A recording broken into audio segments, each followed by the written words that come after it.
This is Dan Dix here, reporting for Press for Truth. And if you're watching this video right now, there's a pretty good chance you're probably watching it on YouTube.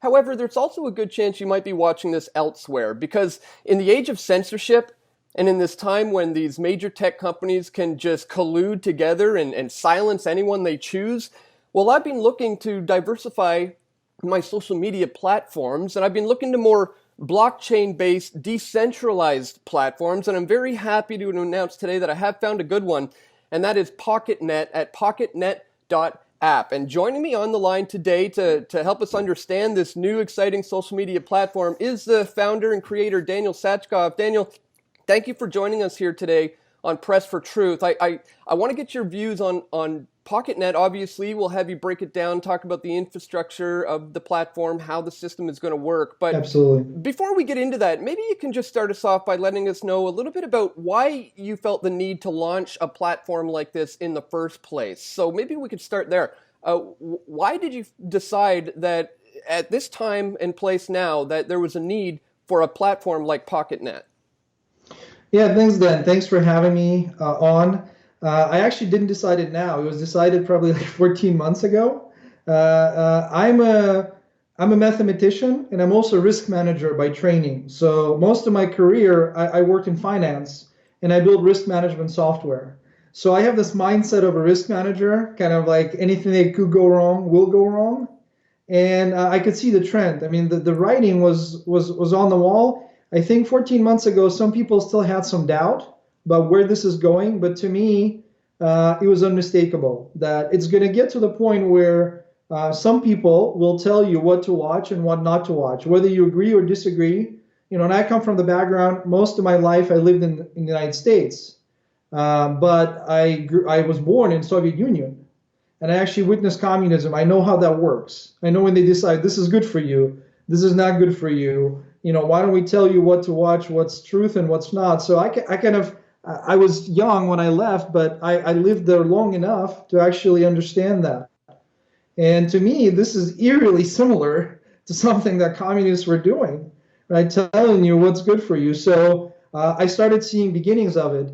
And I'm firmly in the camp where you can agree or disagree, but I think freedom of speech is really important. Now, I do believe there are some limitations there are irresponsible things, right? You can't cry fire in a crowded theater and so on. There are some limitations, but what's going on now is abuse. I mean, plain and simple. And to be honest, I believe it's only the beginning. My forecast 14 months ago, some people are shocked every day. Oh, this person's banned, that person's banned. And including up to, I think, like senior political officials are being shadow banned. There's the news today, right? Mm-hmm. People are like, this is crazy. To me, actually, it's more mild than what I forecasted. And I still believe that over the next year or two, what we're seeing today is going to seem like, basically petty, small stuff. There's much bigger kind of censorship coming. So 14 months ago, I decided this. I recruited some like-minded people. I invested some of my own money and decided to create a platform like this. Basically a safe haven for when things get bad, where people can actually speak the truth and be a community. All right, so let's hone in on that a little bit on the censorship resistant side of this platform, because obviously that's what has really excited me about it. I'm sure you saw around that time I was purged from Facebook.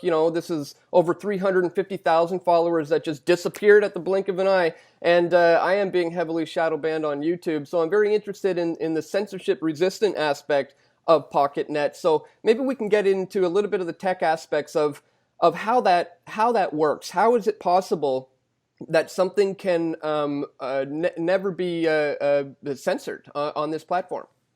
Yeah, there are two aspects to it. There's a technological aspect per se, and organizational aspect. So I'll talk about technology first. I'm a math guy, right? That's kind of my background.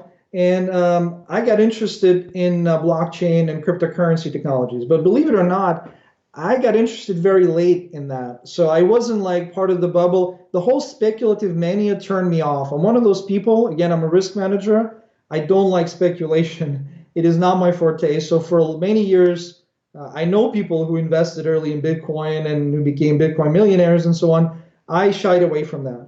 But intellectually, it appealed to me. I just didn't. I wasn't a fan of this to the moon and let's ICO and all this stuff. But as I had two trains of thought percolating, like the censorship, right, that's coming.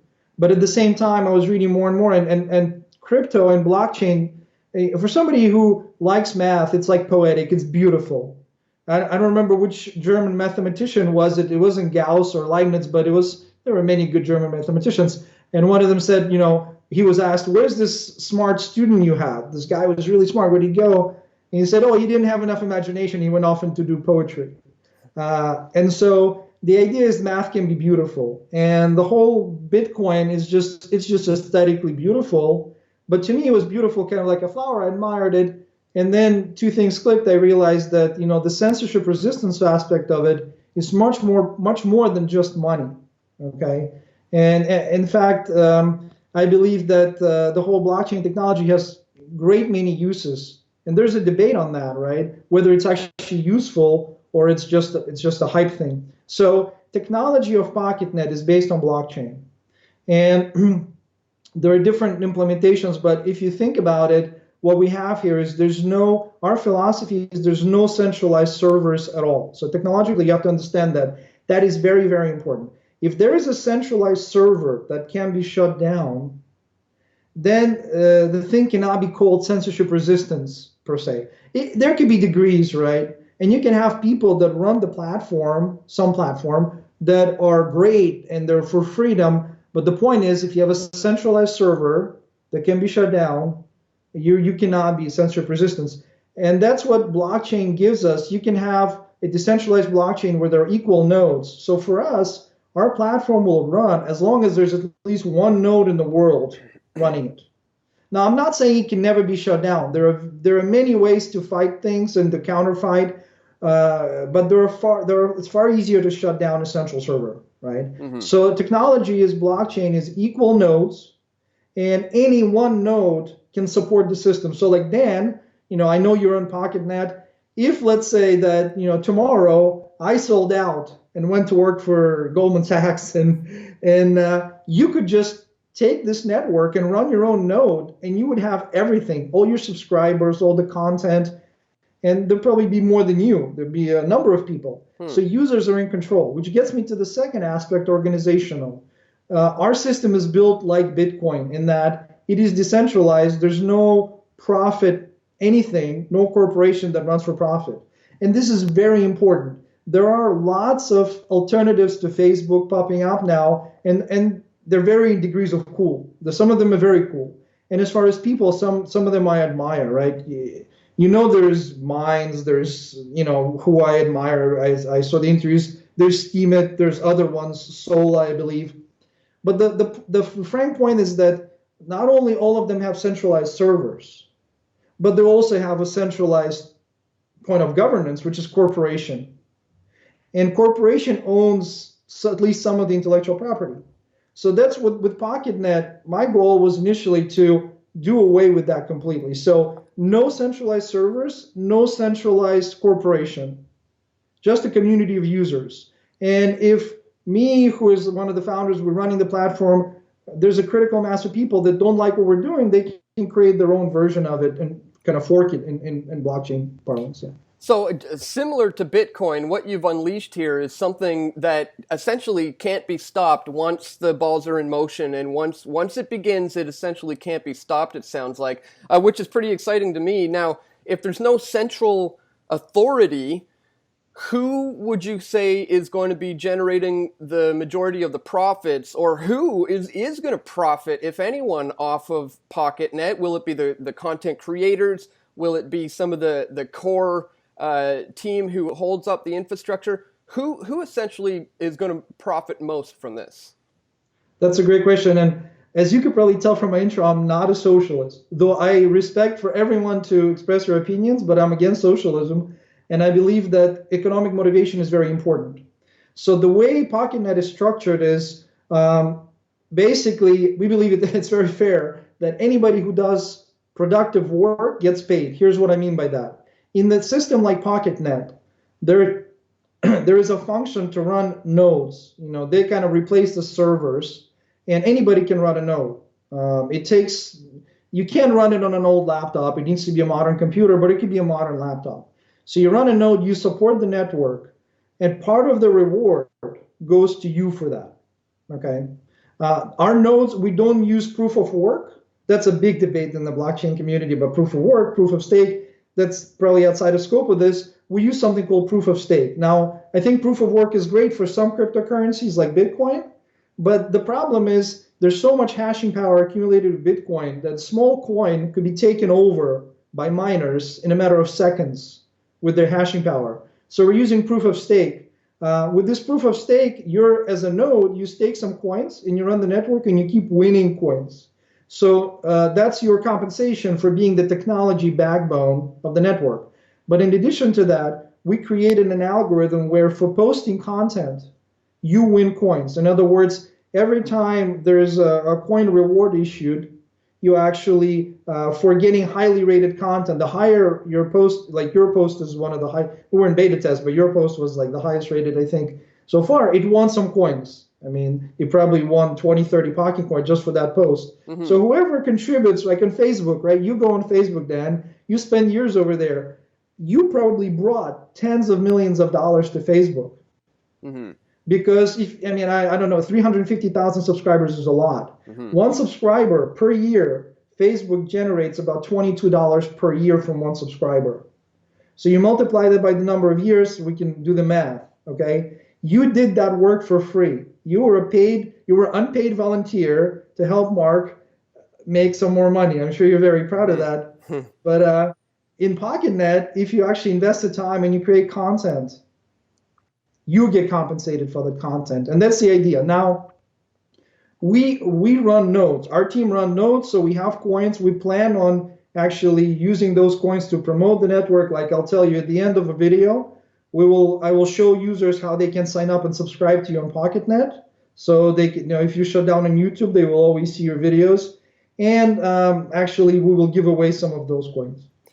So it sounds like a bit of a curation system where essentially it's the community who is going to decide what becomes popular and what doesn't. Correct me if I'm wrong, but in order to make it to the front page, to a top post on Pocketnet, it's essentially the community who votes it up, right? And decides what's popular and what's not? Yes and no. So the general idea is definitely the core of the Pocketnet. Right now, the theme is just purely chronological. So it's just the latest post gets to the top. But if posts get voted up, they make more money. And then if you somebody subscribe to you, then they actually will see your channel. They will get notifications whenever you release stuff. So really, the curation aspect comes in policing the platform. And that's what I tell people. If you're worried about Facebook, you're worried about YouTube, you should be joining platforms like Pocketnet, because by itself, censorship resistance is neither good nor bad, right? We could have a bunch of people join the system that will vote everything the way they want and control it, and they could kill it. It's not a magic bullet, right? People decide everything. Technology is just a tool. So we actually have, for example, a way to complain about content. I mean, we don't want porn on here. We're not a porn platform. But again, it depends up to users to uphold that. We're a free speech platform where we don't want snowflakes who are offended to vote somebody off the platform or complain them off the platform. But if everybody who joins has that feeling, that's what they're going to do. Mm-hmm. So I encourage you, if you care for freedom of speech, you have to be active. I mean, look what's happened to Wikipedia. Wikipedia is a great resource for knowledge, but it's been taken over by people with an agenda. Yeah. Right? Well, what do you think about, I mean, look what happened to Alex Jones. I mean, there's no denying the fact that the major tech companies colluded with one another at the same time to decide that his voice would be removed from the internet. Regardless of, we could debate all day long about what he brings to the table, but that's besides the point. The point is they colluded to remove him, and that happened. So, what are your thoughts on the fact that we're at that stage in this game when they can just pull the plug on someone like that? Like I said, I foresaw this. I wasn't the only one. I'm sure you've seen the writing on the wall, and I think it's going to get much worse. And I agree that we should be tolerant of one another's opinion. I think threats, some other, like porn threats, we will not tolerate, and we'll tell the community you can complain. And there are mechanisms in the blockchain where if the ratio of complaints is at a certain level compared to the high ratings of the post, then it will be basically blocked. But so there is a way to block, but it can only be blocked by a community. Whereas what the tech companies did, I mean, it's ridiculous that they're claiming they went through some independent decision making in a matter of days. It's clear the problem with power, right, is that once it's concentrated, it corrupts. We all know that. And the power that they wield is unthinkable. I think that even most people who kind of understand the problem don't realize the kind of power that they have over these algorithms. And then this whole, artificial intelligence and all this fancy math, you know what? Yes, it is incredible to some degree, but to some degree, it's just used to hide stuff that they don't want you to understand. Like, we will play with this, and if you ask them, here, go read the 1,000-page paper with formulas, or they're not even going to tell you. It's just complex. You won't understand. Yeah. Well, I try to see the positive on everything, and there is a positive side to all this censorship, is the fact that we're starting to, for the first time, see the true free market develop in this blockchain space, and it's a beautiful thing to witness. We're seeing all sorts of these platforms kind of prop up right now and competing with one another to kind of emerge in this space, and I think it's a beautiful thing to see, and it's exciting, and I encourage more of this. So let's get into the platform itself a little bit. Maybe can I make one more point about that? That's really important. You see, the thing is, again, I'm for free markets, actually, to a much higher degree than most people. The problem with tech, though, right now, it's not a free market. It is not possible to argue that Facebook is a free market participant, because there were two factors that made it a really, really pernicious kind of monopoly. So one factor was that there was essentially free money given to them courtesy of the Fed. So all the zero interest rates disproportionately flowed to Facebooks of the world. What that allowed them to do is to run on negative margins, basically lose money, but give great value. I'm sure you experienced it like around 2011, 2012. It was an amazing platform. It would just give you users. It would give you all this value. You would lose money. It was like a philanthropy. But that allowed them to capture the market share. Once they captured the market share, it allowed them to also buy up all of the competitors. So I'm actually, even though I'm from free markets, I believe trust busting need to happen there. They need to be separated. Okay, so these companies need to be split up, and then the free market will reign. Because right now it's not a free market. When any upcoming competitor who offers a more fair platform, a better service, they'll just buy it up. I mean, how many billion? WhatsApp. You heard that story about WhatsApp? Brian Acton, founder of WhatsApp, he's now all upset. He's like, look, I sold this company, but they're actually violating their vultures and all this stuff. There's no guardrails over there. Those are his words. And he said, I'm sorry that I sold it. He kind of sold his users, right? Because they counted on privacy. But the problem is we can't blame Brian Acton. You know why? Because it's a corporation. There are other shareholders. Corporation has a charter. It exists for profit. So I believe that for things like social media, if you're using a platform that has a corporation, you should be prepared for it to be bought out. Even if it's not going to be silenced, it will be bought out. And it's impossible to do otherwise. Shareholders in a corporation demand return.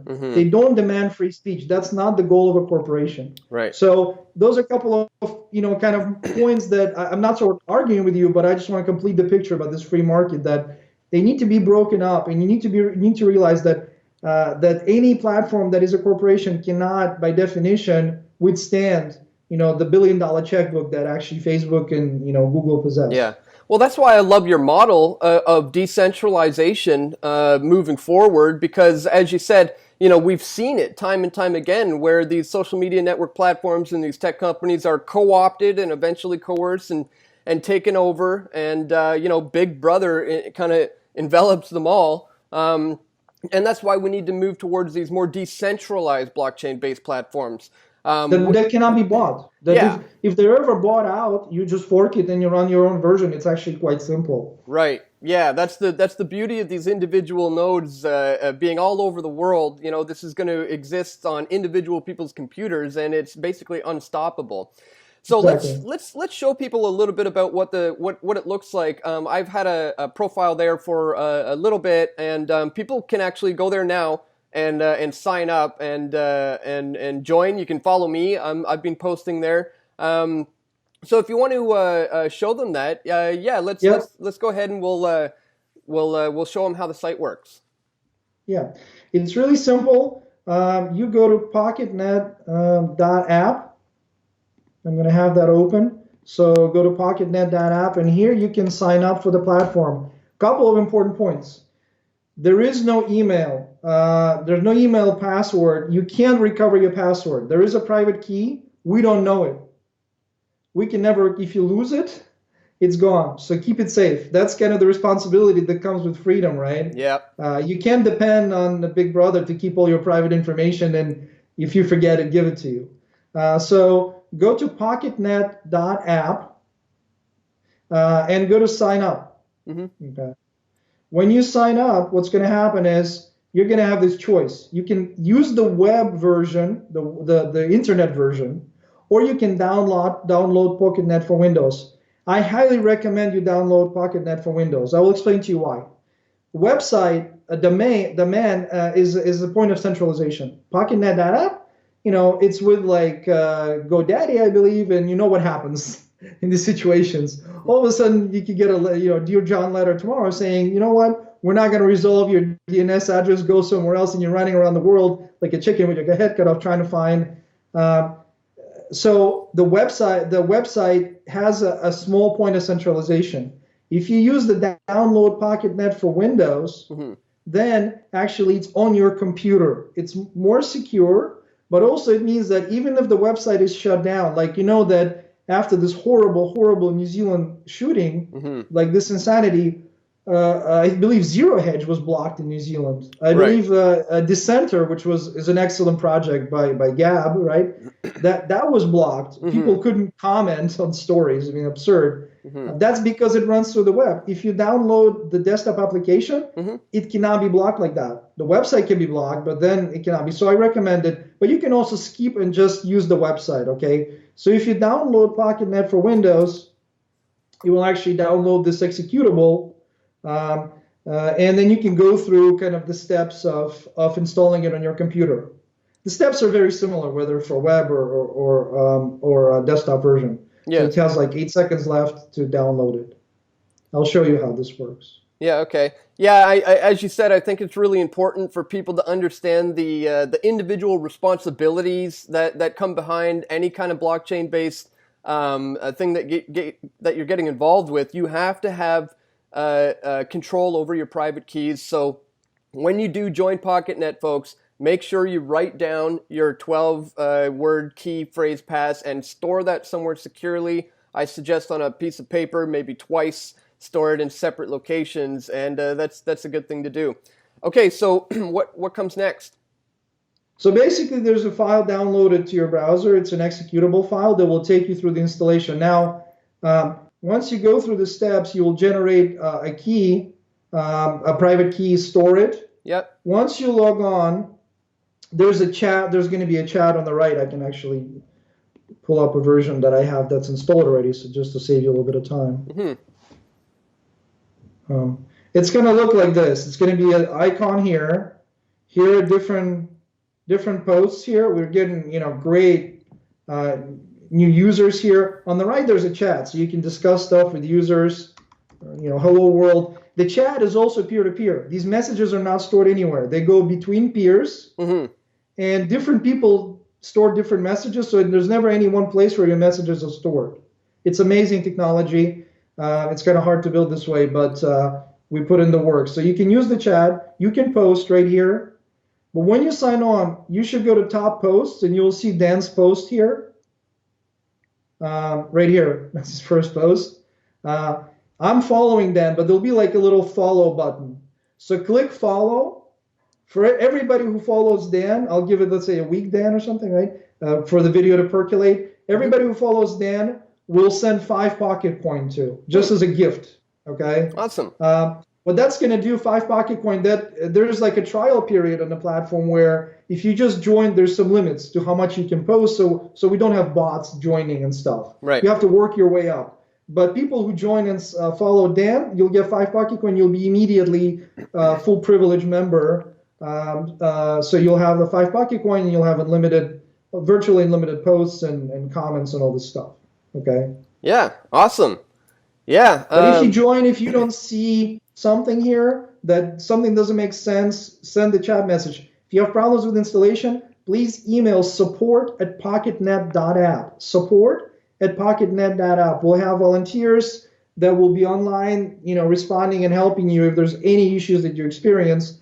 But remember, if you follow Dan here and you keep this application, even if Dan's website's blocked, YouTube blocks him, our website is blocked, you will receive content on schedule. You'll be able to discuss it. You'll be able to chat with Dan. We actually, within like a month, we're releasing a peer-to-peer encrypted chat where you can talk to anybody, and it's going to be encrypted on both sides, so no eavesdropping or anything. Awesome. All right. Well, you can pull your camera back up. I'm going to have links for where people can go to join to add me, to follow me there on Pocketnet. So links will be located in the description below. Look for that, folks.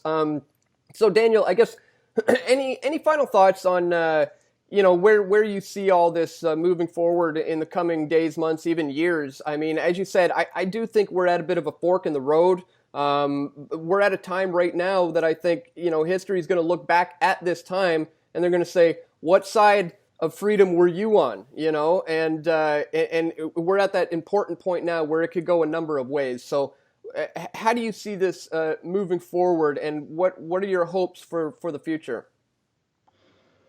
Well, so I do see it's getting worse in a sense. So I'm a risk manager. I'm not a pessimist, though. I do think it will get worse, much, much worse, and to the point where lots of opinions that, whether you agree or disagree with, will be banned completely. They will just be, you will not be allowed to discuss them. I do believe that they probably get you off the YouTube soon, and many others, like Mark Dice and many other commentators, Paul Joseph Watson and others. They will be off YouTube and off many other platforms eventually. I will say this, though. There are a couple of calls to action I'd like to make. One is that freedom requires action. It's responsibility. Freedom is not given to lazy people. Facebook is for lazy people. It's a lazy way out. Yeah, it's an established platform. They give you, but then they take it away. Whatever they give you, they can take it away. Pocketnet is more something that you own, and platforms like this. So definitely get involved. The other thing I would ask you is that be measured. Take the high road. I mean it's a very dark time right now, but if you allow yourself to be distracted and act the same way, I think that it's just going to get bad. Don't give them excuse to paint people who are for freedom as lunatics, raving lunatics. People for freedom are normal people. The lunatics are the ones who are trying to ban it. So take the high road. Be civil, even though you disagree. And I think we can win this fight. It's just you gotta take action. Do it lawfully, legally, and protect your rights, and we will win. Awesome. Yeah, very, very well said. It really is an exciting time to be involved, and especially to get involved in this particular space.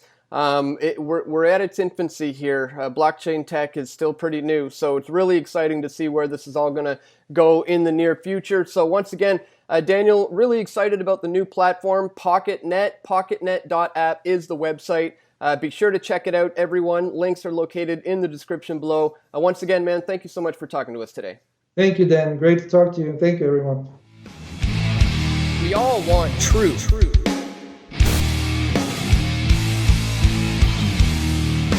The truth will set you free.